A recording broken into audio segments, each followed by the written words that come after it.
माझं नाव Viraj Datta Bhosale.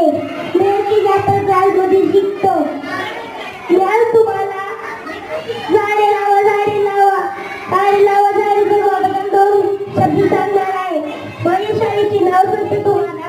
National model primary school Latur. Daksh आहे. दक्ष म्हणजे अमोघ आहे. म्हणायचे संत तुकाराम महाराजांनी सांगितलेलं दक्ष आहे.